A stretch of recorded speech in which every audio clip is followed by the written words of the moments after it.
Susah payah mencari rumah sakit rujukan COVID-19 kini semakin dirasakan warga, khususnya yang berada di zona merah. Akibatnya, tak sedikit yang akhirnya meregang nyawa karena tidak mendapatkan perawatan semestinya. Di sisi lain, masih ada laporan rumah sakit yang memiliki prasyarat bagi calon pasien sehingga semakin menyulitkan mendapatkan pertolongan saat kondisi darurat. Dan sekarang kita dengar bagaimana cerita salah seorang warga yang pernah mengalami situasi tersebut dan juga bagaimana temuan fakta di lapangan. Benarkah Vaskes dan Nakes ini kolaps? Sudah terhubung melalui sambungan Zoom dengan keluarga salah satu pasien yang sempat kesulitan mencari rumah sakit. Ada Mas Okta Wiguna. Selamat sore Mas Okta. Selamat sore.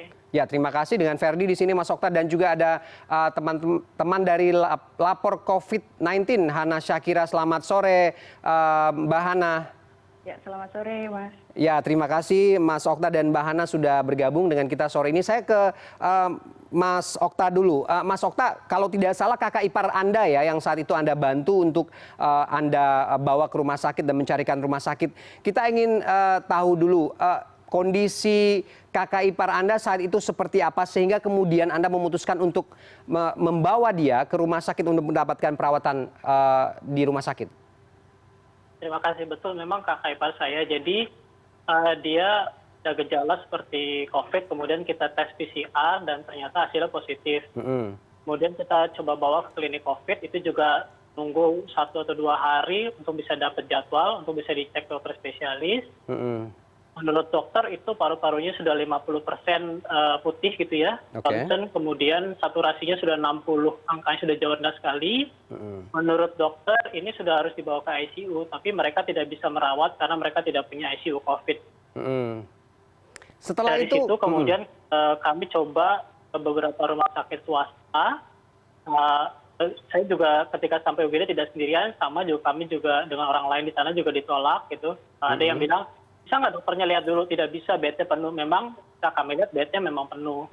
Di rumah sakit swasta yang lain, kami baru sampai lobi, belum turun dari kendaraan. Sepertinya sudah bilang, Bapak mau drop pasien ya? Mau masukin pasien? Tidak bisa Pak, sudah penuh. Gitu. Jadi kami langsung keluar lagi. Gitu.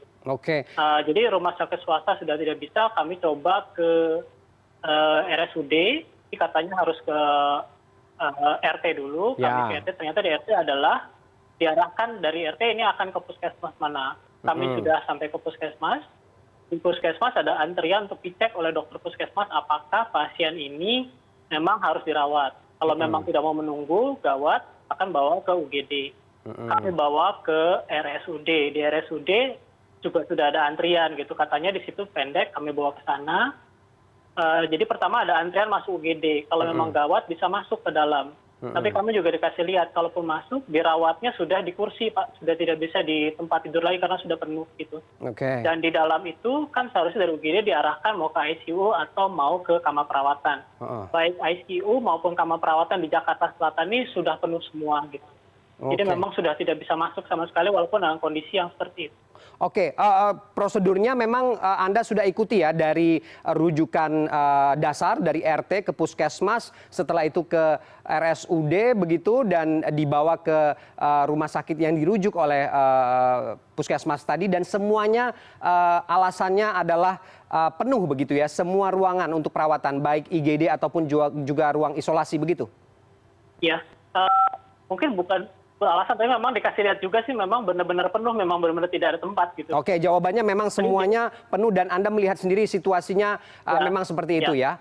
Oke, akhirnya artinya dirawat di kursi, tapi tidak tahu kapan bisa pindah ke perawatan, bisa sehari, bisa 2 hari, bisa seminggu, mereka tidak bisa memastikan. Oke, keputusan Anda saat itu tetap dirawat di sana walaupun kemudian ditempatkan di kursi saja? Akhirnya kami membawa pulang sih, karena pasiennya tidak melihat situasi itu, dia juga mungkin mentalnya drop gitu, jadi nggak kuat. Jadi sekarang di isoman dengan kami mengandalkan tabung oksigen di rumah yang disumbang oleh teman-teman dan teman dari teman gitu. Ini juga susah ya, karena mau isi ulang juga antri juga, dan kadang-kadang di banyak tempat juga sudah habis juga gitu. Bagaimana kondisi kakak ipar Anda sekarang, Mas Okta?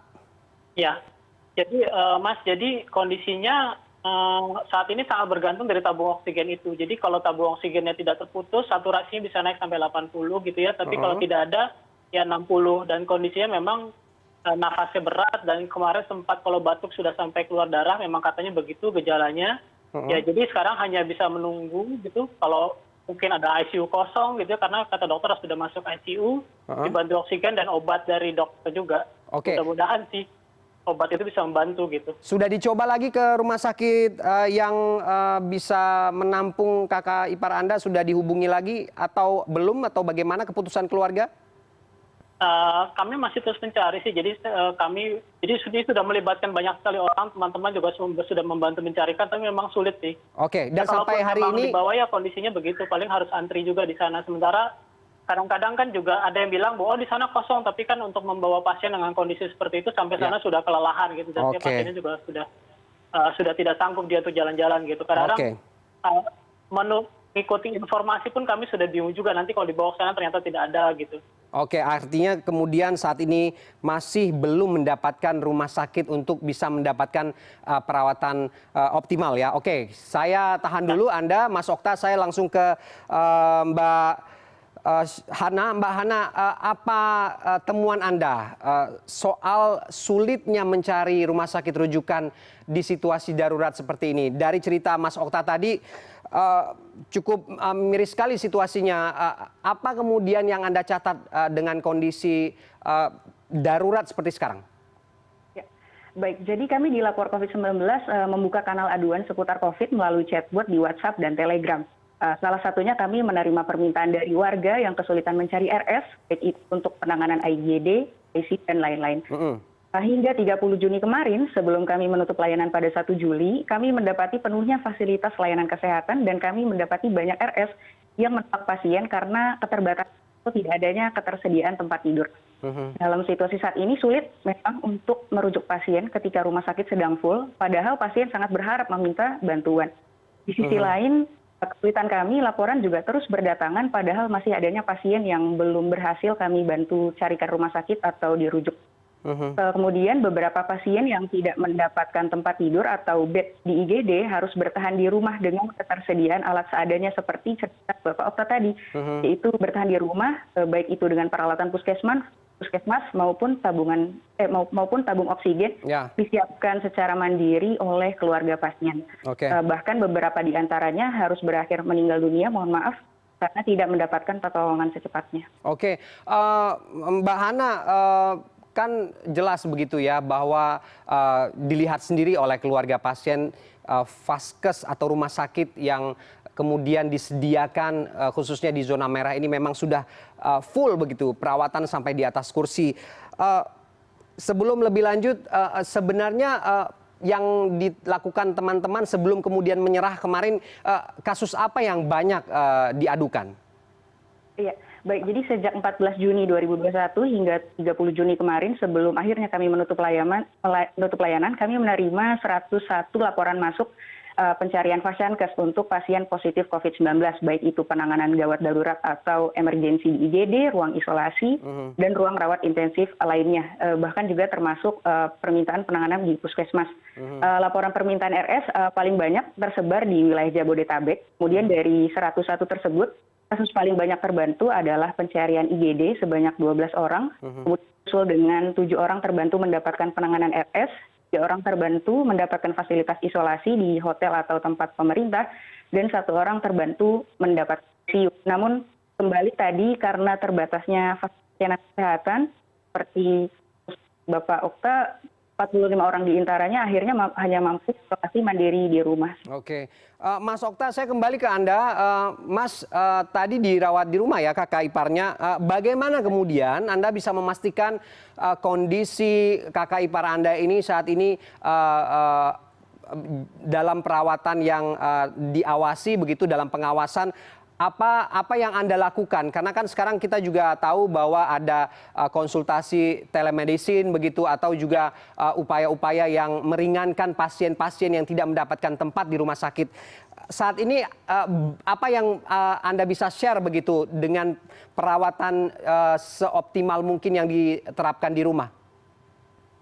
Ya, jadi kami memang mencoba telemedicine ya, karena memang satu-satunya pilihan. Tapi memang masalahnya kan memang menurut dokter juga dia membutuhkan ICU gitu, karena saturasinya juga rendah dan Jadi yang hanya bisa kami lakukan adalah mencoba telemedicine, kemudian terus meminum obat yang diberikan oleh klinik COVID, juga yaitu memastikan ketersediaan oksigen karena memang itu penting sekali karena setiap kali oksigennya habis itu memang kondisinya terlihat sekali menurun begitu. Apa yang ingin Anda sampaikan, Mas, dengan situasi yang Anda hadapi agar juga bisa menjadi antisipasi bagi masyarakat lain? Sebenarnya sih yang sangat kami butuhkan adalah informasi ketersediaan rumah sakit, ruangan-ruangan yang kami butuhkan yang terandal gitu. Karena kami juga sudah cek secara online, di situ kelihatan katanya ada kosong, tapi ketika kami ke sana, kami kirimkan teman ke sana, ternyata tidak ada gitu.